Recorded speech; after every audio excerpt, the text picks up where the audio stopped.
इंसान कहता है कि मेरे पास पैसा हो तभी मैं कुछ करूं, लेकिन पैसा है कि कहता है इंसान तू कुछ कर तभी मैं तेरे पास आऊं। आपने वो मूवी तो 3 इडियट मूवी तो ज़रूर देखी होगी, जिसमें वो कहता है बेटा सक्सेस के पीछे मत भागो, मेहनत करो, सक्सेस खुद तुम्हारे पीछे चल के आएगी। तो आज की इसी वीडियो में हम चर्चा करने वाले हैं पैसे के ऊपर, यानी कि हम बात करेंगे रॉबर्ट कियोसाकी की लिखी हुई book rich dad poor dad book की। दोस्तों, जिम्मेदारी की जब बात आती है तो नाम आता है उस एक शख्स का जिसने ज़िंदगी में कितनी भी ठोकर खाई हो, कितने भी गम सहे हो, लेकिन हमारी ज़िम्मेदारी उन्होंने कभी अधूरी नहीं छोड़ी, हमारी ख्वाहिशें उन्होंने कभी अधूरी नहीं छोड़ी। जी हाँ, तो हम बात कर रहे हैं पिता की। जेब खाली हो फिर भी मैंने उन्हें कभी मना करते हुए नहीं देखा। जेब खाली हो फिर भी मैंने उन्हें कभी मना करते नहीं देखा। जी हाँ, मैंने अपने पिता से अमीर इंसान इस दुनिया में कोई नहीं देखा। तो रॉबर्ट कियोसाकी ने उन्हीं मेन पिता को main character of the story बनाते हुए आज की लाइफ के हमें इंपॉर्टेंट लेसन सिखाए हैं। हमने बचपन से लेकर आज तक मार्क्स के पीछे भागे हैं। हर कोई बोलता है कि पढ़ो पढ़ो पढ़ो पढ़ो, मार्क्स लाओ पढ़ो, और एक लेवल तक आके डिसाइड करो कि अब आगे क्या करना है। तो रॉबर्ट कियोसाकी इसी बात को एक बहुत ही सुंदर तरीके से कहते हैं कि बचपन से ही हमें पैसे के बारे में स्कूलों में पढ़ाना चाहिए, क्लासों में पढ़ाना चाहिए। अगर आज सफल होने का मतलब ज़्यादा पैसे कमाने से है तो क्यों ना हम इस सीख को बचपन से ही सीखें, स्कूल में ही सिखाना जाना चाहिए। एसएसटी वगैरह हम हिस्ट्री पढ़ते हैं, एसएसटी पढ़ते हैं, उसका कभी कोई यूज़ नहीं हुआ, बहुत कम हुआ है, मतलब होता है, इंटरेस्ट होता है बाकी, लेकिन फाइनेंस एजुकेशन स्कूलों में क्यों नहीं है, इसके बारे में सोचना चाहिए। स्कूल हो या घर, अगर बचपन से ही हम बच्चों को पैसे के बारे में फाइनेंशियली एजुकेट करेंगे कि पैसे की इंपॉर्टेंस बताएंगे, कैसे उसको मैनेज करना है, कैसे क्या उसको हैंडल करना है, तो इसमें भी कोई गलत बात नहीं है। तो इसमें मैं एक पॉइंट रखना चाहूँगी कि ये बिल्कुल सही बात है। हम इतनी सारी मूवीज़ देखते हैं, इतने सब में ये बताया है, यहाँ तक कि बुक में भी मेंशन है, लेकिन तब भी ये स्कूलों में अभी तक अप्लाई नहीं हुआ। बच्चों को अभी तक फाइनेंस की नॉलेज नहीं है। इससे क्या होता है, वो फाइनेंशियली रॉन्ग डिसीजंस लेते हैं और अपनी लाइफ में कभी इतने सक्सेसफुल नहीं बन पाते। ऐसे हम ये तो नहीं कह सकते कि पैसा ही सब कुछ है, पर हाँ, सब कुछ पाने के लिए पैसा बहुत ज़रूरी है। रॉबर्ट कियोसाकी ने इस बुक में अपने दो डैड का रेफरेंस लिया है, उनमें से एक डैड को उन्होंने रिच डैड बोला है, एक डैड को पुअर डैड। अब उसमें से ये आप लोगों के काफ़ी लोगों के ये क्वेश्चन हो सकते हैं कि एक ही टाइम पे दो डैड कैसे पॉसिबल है। तो अगर हम इस पर ध्यान देने की बजाय इस पर फोकस करें कि वो हमें बताना क्या चाहते हैं, तो वो ज़्यादा ज़रूरी हो सकता है उन्होंने अपने दिल को एक डैड बोल दिया हो, अपने दिमाग को दूसरा डैड बोल दिया हो, और ये भी हो सकता है कि उनके रियल फादर एक डैड हों और उन्होंने अपने दिमाग में, अपने माइंड में ये अज्यूम कर लिया हो अपने फ्रेंड के फादर को कोई दूसरा डैड समझ लिया हो। ओके, तो हमें उनके मैसेज पे फोकस करना चाहिए इंस्टेड ऑफ नोइंग कि उनके दो डैड कैसे पॉसिबल है। तो मान लेते हैं उनके दो डैड थे, एक रिच डैड एक पुअर डैड। तो उनमें से रॉबर्ट कियोसाकी अपने दोनों डैड को इक्वली लव करते थे, दोनों का एक बराबर सम्मान करते थे, लेकिन उन्होंने ऐसा क्यों बोला कि एक डैड उनके रिच डैड थे, एक डैड पुअर डैड थे। और वो थिंकिंग को, अपने सोचने की पावर को काफ़ी इम्पोर्टेंस देते थे। दोनों डैड भी उनसे उतना ही प्यार करते थे, उतना ही उनको रिस्पेक्ट करते थे, उतना ही उनको आगे बढ़ाने का कोशिश करते थे। पर ऐसा क्यों था कि एक डैड उनके अमीर थे, एक डैड उनके गरीब थे। सारा खेल सोच का है, सारा खेल नज़रिए का है। नज़रिया इंसान को आगे बढ़ा सकता है और नज़रिया ही इंसान को डुबा सकता है। तो ये हमारे ऊपर है कि हम किस रंग के चश्मे को पहनकर कैसा मौसम देखते हैं। किसी शायर ने क्या खूब कहा है, कैसा दर्द हो वैसा मंजर होता है। अरे मौसम तो इंसान के अंदर होता है। तो उसी अंदर के मौसम को बनाए रखते हुए, अपने माइंड और अपने नज़रिए को एकदम पॉजिटिव रखते हुए आपको आगे बढ़ते रहना चाहिए, तो कुछ अच्छा तो ज़रूर होगा। स्कूल जाओ, मेहनत करो। आप लोगों ने ये लाइन तो सुनी होगी, याद भी आ गई होगी। इतने सारे हम लोगों के कभी कभी पेरेंट्स ने कहा है, कभी रिश्तेदारों ने कहा है कि स्कूल जाओ और खूब मेहनत करो, अच्छे मार्क्स लाओ। लेकिन जैसे जैसे टाइम बढ़ता गया, समझ बढ़ती गई, तो एक क्वेश्चन आने लगा कि हम स्कूल जाएं क्यों, पढ़ें क्यों, मतलब क्यों करना है। पढ़ना कोई बुरी बात नहीं है, अच्छी बात है, आप नॉलेज गेन कर रहे हैं, लेकिन क्यों।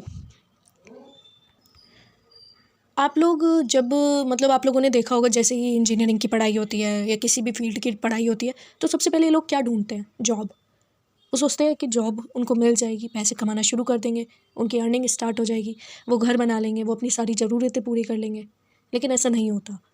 फिर वो अगले साल और मेहनत करते हैं। वो सोचते हैं प्रमोशन लेना है अब, तो अगले साल, इस साल पूरा नहीं हुआ कोई नहीं, अगले साल हम और मेहनत करेंगे, प्रमोशन लेंगे, इंक्रीमेंट होगा, तो हम ये ज़रूरत होते हैं। लेकिन जैसे जैसे टाइम बढ़ता है इंसान की लालच बढ़ती है, ग्रीड बढ़ता है, और अगर कितना भी पैसा वो कमा ले वो कभी कोई सेटिस्फाई नहीं होता। अगर कुछ लोग पैसे भी कमा रहे होते हैं, आप लोगों ने देखा होगा, उनके पास खूब पैसा है लेकिन वो तब भी सेटिस्फाई नहीं होते, खुश नहीं होते, और वो अपनी ज़रूरतों को कभी पूरा नहीं कर पाते उस टाइम पे भी, कितना भी पैसा हो जाने के बाद भी। और एक और बात ये है कि पैसे के बिना रहने के डर से लोग और मेहनत करने लग जाते हैं, डबल ट्रिपल, जिससे कि उनको थोड़ी अच्छी सैलरी मिल जाए। और अगर सैलरी मिलने भी लगती है तो लालच की वजह से उन्हें और सैलरी पाने की इच्छा होती है। तो चूहे बिल्ली के इसी खेल में हमारी लाइफ का भी एक पैटर्न बन जाता है कि ज़्यादा मेहनत करो, ज़्यादा पैसे कमाओ। मुझे याद आ रहा है, हमने 12th में भी एक किताब पढ़ी थी, उसमें क्या था, बुक पढ़ी थी, इंग्लिश की बुक थी, उसमें एक स्टोरी थी रैट ट्रैप। तो यही वो रैट ट्रैप है। लोग सोचते हैं कि जितनी मेहनत करोगे उतने ही पैसे मिलेंगे, जितनी मेहनत करोगे उतने ही पैसे मिलेंगे। लेकिन बेटा, आप लोगों को समझना होगा लोग कि दिमाग भी कोई एक चीज़ है, दिमाग से भी आप खेल सकते हो। लोग सोचते हैं ज़्यादा मेहनत करो पैसे आएंगे, उससे घर का खर्च चलाओ, ख़त्म हो जाएंगे पैसे, और मेहनत करो पैसे आएंगे, खर्च हो जाएंगे और मेहनत करो। तो इसी चक्कर में आपका ये साइकिल चलती रहती है, गोल गोल गोल गोल। और अगर हमारे पास ज़्यादा पैसे आ भी जाए तो भी हमें मतलब इस लाइफ के सर्किल में घूमने की आदत पड़ चुकी होती है, क्योंकि हमारा इन्वायरमेंट ही ऐसा है। हमारे पेरेंट्स वो बचपन से ही हमको मतलब ऐसे सिखाते हैं कि मेहनत करो, मार्क्स लाओ, लेकिन मेन एम नहीं बताते। वो कहते हैं जॉब लो, लोग फोकस करते हैं जॉब लेने पर instead of giving the jobs. आप ये सोचो कि आप जॉब लोगे कि आप जॉब देना चाहोगे। पहले का मकसद था, पढ़ाई का मतलब था कि अपनी पर्सनालिटी को डेवलप करना, अपने अंदर की पूरी डेवलपमेंट को शो करना, कुछ नया सीखना। लेकिन टाइम के साथ साथ इसका पूरा मतलब चेंज हो गया। अब के टाइम में पढ़ाई का मतलब हो गया पैसे कमाना, ब्रेड एंड बटर चलाना, live in bread and butter game हो गया ये। और मतलब चेंज ज़रूरी भी है, क्योंकि अगर चीज़ें वक्त के साथ नहीं बदलती तो या तो वो हमारी खुशियाँ छीनती है, समाज को बहुत पीछे ले जाती है।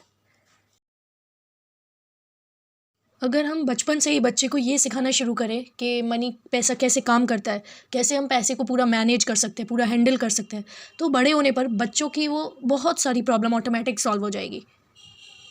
बच्चा खुद उन्हें सॉल्व करने की क्षमता रखेगा।